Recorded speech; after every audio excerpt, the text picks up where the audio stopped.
Welcome back to the HaneyBiz Project with investorpreneur Mark Haney, coming to you from the Marquee Media Studio. Welcome back to the HaneyBiz Project, brought to you courtesy of DSA Technologies and California Growth Advisors. I'm Mark Haney, and I'm joined by Steve Petty of DSA Technologies. Steve, how you doing? I'm doing phenomenal today.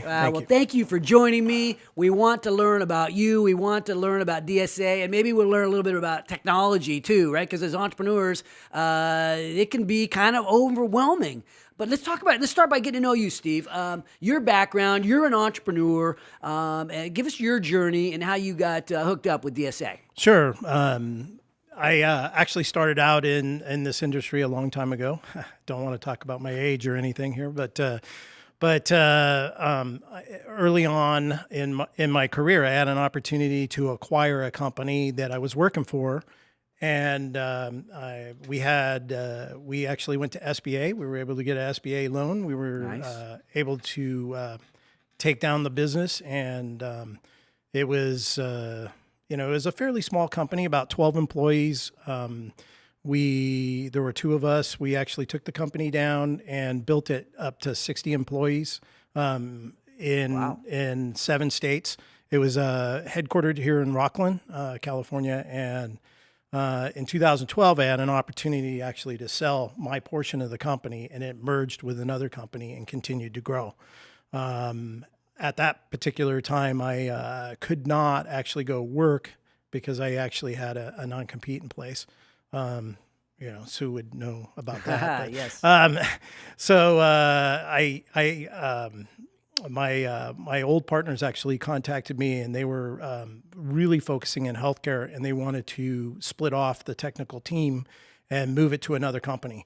I was having breakfast with one of my good friends who at the time owned DSA, and really wanted me to join the team. And so we negotiated actually to bring the team over to DSA at the same time to relax my non-compete so that I could actually go back to work. Started off as business development, wasn't sure how much I wanted to work at the time. And after working 60-hour weeks, because I only have one speed, and that's on or off. Well, I have 2 speeds, one on or off. I love it. Well, that's kind of like hanging or banging. Hanging is like downtime, relax mode, but banging is when we're at our very best, right? On and hopefully at the at our very best. Right. So what's that look like today for you? What are you doing? So anyway, once joining the team, we really focused. Michael actually asked me if I wanted to become the vice president of the team and give me an opportunity for some ownership in the company. And so I agreed. And really, we have taken the company from where it was on the managed services side of our business, and that was really where I was focusing. Is we took it and actually put all the right pieces in place. The company really grew, and we had to actually put some infrastructure in place. We had to put policies, procedures, those types of things in place, and today we just have an amazing team. I love going in. The energy in the company is phenomenal. It's a great place to be. Well, IT managed services, it does sound like something that would be wildly fun, but why don't you tell me, I'm a sales guy, but tell me what's so great about it, and what do you do for your customers? What do your customers love about what you do? Well, they actually love that they don't have to worry about IT. Right. Yes. They don't have that stress. They don't have to wake up at night saying, are my systems going to be down in the morning? Did I actually get a backup? Is it offsite? Do I have to worry about those types of things? So you take all that technical stuff that would normally be done by a team of IT guys at a company, and we outsource it to a company like you. Yeah, it doesn't always have to look that way. So Okay. we may outsource 100% of it to us. We manage it 7x24. They don't have to worry about that. We actually can handle. We have virtual CIOs, so we handle budgeting, everything. Or they may have a staff that they want to hang on to, and we augment that staff, and we actually create a team. Their team and our team creates one team, and we function as one team, and we provide those services together. Well, we were talking earlier with Sue Ann and Kim, and they run into some crazy stuff. What's the crazy thing you might run into in IT? Craziest thing.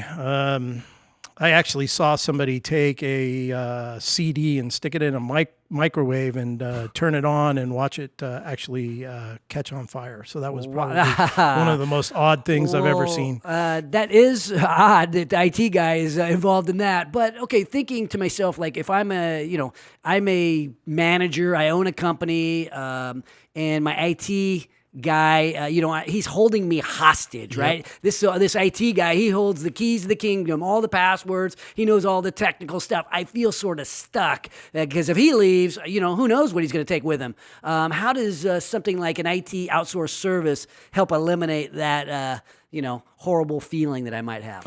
Yeah, that's a great question. And I've actually seen a situation where an IT person left and had all that information and nobody else had it. They called us and we actually had to come in and we had to go through everything and figure out actually how to take control of the environment and lock them out. And they were pretty malicious. And so that was a challenge. So as a company, we basically take and document everything and have that in a vault that's secure. And so even if they have IT people on staff, when we come in through our onboarding process, which is about 90 plus tasks, we actually go through that whole process and get all that information and actually put it in a secure place to where the managers and the owners of the companies actually have access to that information. Well, you talked about your culture a little bit earlier. When I walk into your business, right, you are in the old Sunrise Bank building, as I like to call it. I was involved in the launching of a IPO bank here a long time ago, and the tallest building in Roseville was the Sunrise Bank building, right? They built that. You guys now are the occupants of that building. What's it like when we walk into your office? Yeah, when you walk into our office, it's an old bank, so we actually still have the old vault in place. And so that's actually where when we order equipment or anything for a client, we actually put it in the vault and we lock it up every night. And so we have security that we feel comfortable that we're storing their information or their equipment actually in the safe. In fact, at one point in time, we had $500,000 worth of equipment in there for a couple clients. But when you walk in, it's very open. We have an open environment, so everybody, you could see everybody in the whole office. And our offices, we have a few offices, but they're open as well. So it's a positive, enjoyable place to be. I mean, I that's just the way it has to be for me. What's an ideal client look like for you? An ideal client, it's kind of interesting. So when you're talking about IT, you want to create a partnership. Some people look at it as a vendor. If a client is looking at us as a vendor, then we're not doing our job, right? So if they're a true partner and they communicate very well with us, and their staff actually they buy in the fact that they want to outsource, that's an ideal partner for us. We can actually shine when we have that opportunity. Yeah, when you think about all the different things we're afraid of, the unknown, I think so many times is what we're afraid of. What new cybersecurity attack might be out there? What new product that we're investing into might become obsolete? And what do? What happens if our IT manager, holds us hostage? These things are scary stuff, but Steve, any closing thoughts just in terms of what can we do today to help keep our IT program running smooth and so we don't have to stay up at night worrying about that kind of stuff? I basically would take and evaluate what you have in place today. Is it meeting the needs that you have today? And if it isn't meeting your expectations, I would certainly consider outsourcing to a managed service provider at that point in time. And what's crucial for that is making sure that the managed service provider actually has the same core culture that the company has. So if they do, the chances of success is much greater at that point in time. Steve Petty, DSA Technologies. Thank you for coming on the show. Next week, we have Josh Wood, Region Biz, developer Mike Heller. It's going to be a great show. When we return, we will have our takeaways and closing thoughts about the importance of outsourcing, and maybe I'll have time to share my no-huddle offense sales strategy. Join the revolution at HaneyBiz.com, courtesy of Ethan Conrad Properties and financial advisors, Stifel Financial. This is the HaneyBiz Project.